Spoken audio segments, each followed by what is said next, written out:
मैं अभी हमारे फार्म स्टेज के पास हूँ। तो 2 साल पहले ना कोई अपना कच्चा मकान उखाड़ रहा था, तो हमने ये ईंटें खरीद के रख ली थी, तिरपाल से ढक दी थी ताकि बरसातों में गले ना।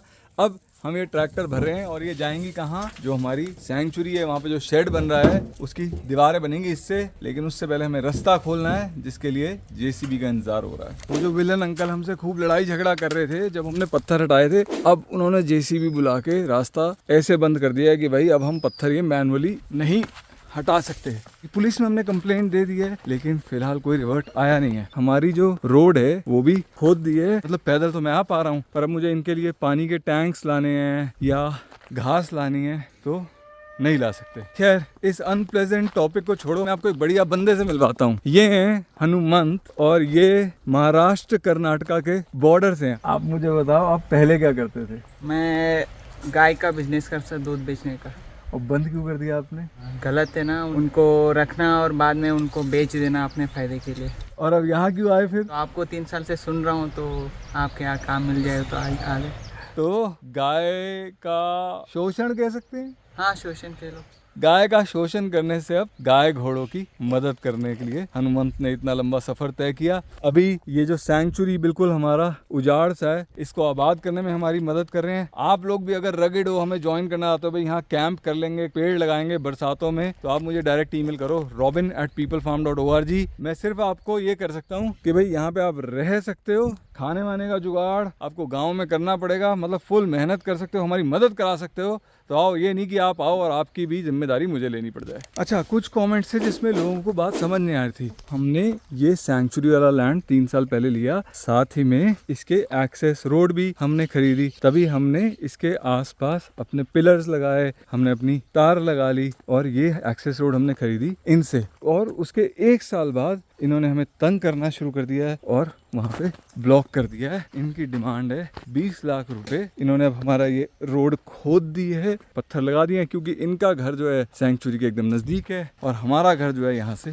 3 किलोमीटर है। पीछे इस समय हमारा वो वाला ओटी है जहाँ पे हम स्टरलाइजेशन सर्जरी करते हैं। यहाँ पे हमने 2 टेबल लगा रखी हैं, लेकिन जैसे ही गर्मियाँ बढ़ी, यहाँ पे हम सर्जरीज नहीं कर सकते थे। यहाँ पे हमारा AC था नहीं, तो हम अंदर वाले ओटी में कर रहे थे जहाँ पे AC तो है पर टेबल एक है। तो आप लोगों ने हमें अब AC का डब्बा है तो AC डोनेट किया है। ये AC यहाँ लग जाएगा और हमारी स्टरलाइजेशन सर्जरीज दोबारा उसी स्पीड पे चल जाएगी, है ना? हाँ जी।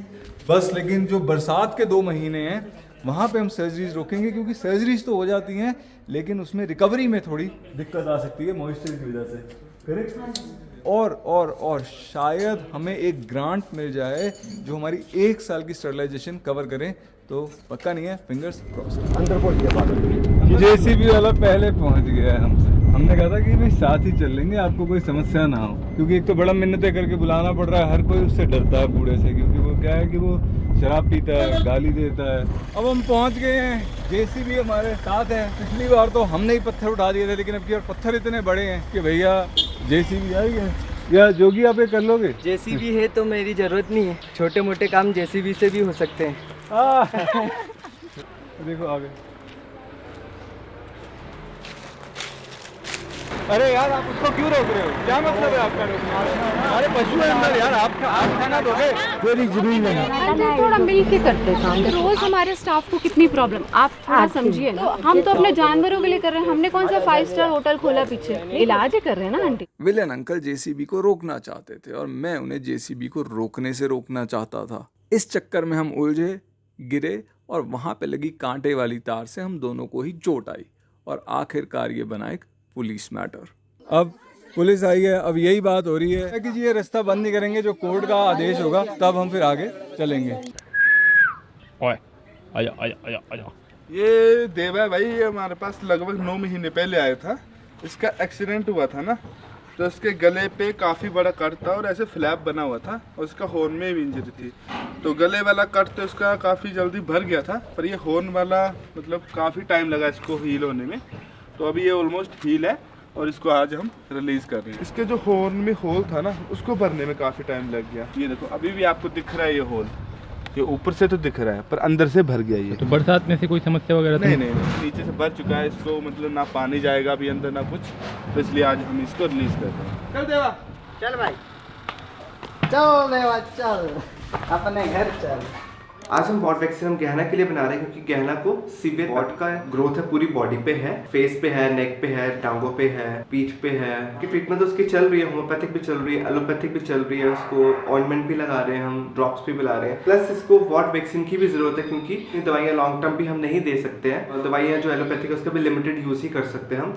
तो एक वॉट वैक्सीन बन जाएगी तो इससे इंस्टेंट रिडक्शन नहीं आती है, पर इससे लॉन्ग टर्म में धीरे धीरे वॉट्स रिड्यूस होते हैं। जो वॉट वैक्सीन है वो एनिमल की बॉडी में जाके इम्यून रिस्पॉन्स को स्ट्रॉन्ग करती है। तो जब हम वॉट टिश्यू का कोई भी कण इसकी बॉडी में डालेंगे तो उसके प्रति इम्यून रिस्पॉन्स जनरेट होगा। एनिमल की बॉडी को आइडेंटिफाई हो जाएगा कि ये फॉर्म कुछ है, सब्सटेंस जो बॉडी में आया है, तो बॉडी उसके प्रति एक्ट करना शुरू कर देगी। तो इस प्रोसीजर के लिए हमें 20 से 40 ग्राम का वॉट का टिश्यू चाहिए होता है। तो हमने एक वॉट का निकाल लिया, उसको हमने छोटे छोटे पीसेस में तोड़ा, फिर हम इसको डिस्टिल्ड वाटर के साथ क्रश कर रहे हैं ताकि इसके जो अंदर के कण हैं वो सारे इस मिश्रण में आ जाएं। फिल्टर पेपर इसको हम इस तरीके से फोल्ड कर रहे हैं, इसके 4 हिस्से हो जाएं। एक बीकर और एक फनल लेंगे, फनल में इस फिल्टर पेपर को लगाएंगे। जो 3 हिस्से हम एक तरफ करेंगे और एक हिस्सा हम अलग रखेंगे। जो मिश्रण मिला है वॉट को क्रश करके, इसको हम तीसरे 3 फोल्ड वाले हिस्से पे पोर करना शुरू करेंगे। हमने ये प्रोसेस को 3 बार दोहराना है फिल्ट्रेशन को, ताकि जो भी मोटे कण हैं सारे के सारे निकल जाएं और छोटे छोटे कण सिर्फ वही जाएं। ऐसा क्लियर मिश्रण एक हमारे पास बनना चाहिए। इस क्लियर मिश्रण में हम फॉर्मेलिन और एंटीबायोटिक ऐड करके इसको ओवरनाइट फ्रिज में रखेंगे और फिर हम कल से इसकी वैक्सीनेशन शेड्यूल शुरू कर देंगे। इसको सर ऐसे रोड पर घूमने वाला है ये, तो इसमें मैगट्स वगैरह पड़ गए हैं। आई थिंक ये आपस में लड़े हैं कि आई डोंट नो कैसे घाव हुआ है ऐसे। आपने कल पट्टी करवाई है ना? लेकर गए थे सर लोकल वेटनरी के पास, तो उन्होंने जस्ट वो कुछ पट्टी वगैरह जो अपनी तरफ से वो कर सकते थे। बाहर में आए, सड़ भी गए, देखिए।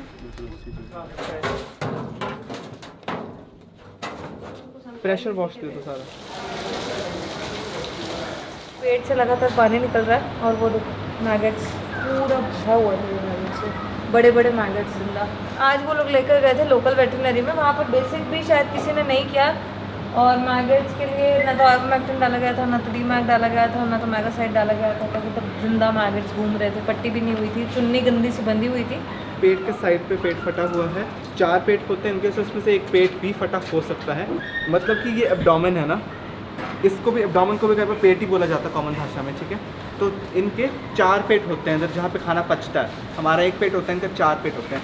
उस 4 पेट में से भी एक पेट में लग रहा है कि इंजरी है और एक पेट पे परफोरेशन है, मतलब वो फटा हुआ है, पर ये नहीं पता अभी कौन सा वाला फटा है। स्वेलिंग बहुत ज़्यादा है, वो 1-2 दिन में 2-3 दिन में जैसी अगर ख़त्म कम हो जाती है और हमें कुछ अगर क्लियर फिर भी नहीं हो पाता है, फिर हम पालनपुर भेज सकते हैं। तो पहले मेजर इन्फेक्शन क्लियर तो हमें खुद ही करना पड़ेगा। पेन किलर्स हमने ऑलरेडी दे दिए हैं, वो भी हमने हैवी डोज पे ही रखा है क्योंकि बहुत पेनफुल कंडीशन तो है ऑब्वियसली इसके लिए। पहले हम अच्छे से आइवरमेक्टिन डालेंगे, फिर गॉज लगाएंगे, छोटी प्लीट्स करके एक कपड़ा रैप करेंगे और फिर एक बड़ा कपड़ा उसके ऊपर रैप करेंगे ताकि ये भी हिले ना और अपनी जगह स्टेबल रहे, और मक्खियों से बचाने के लिए एक बड़ा कपड़ा भी दे देंगे।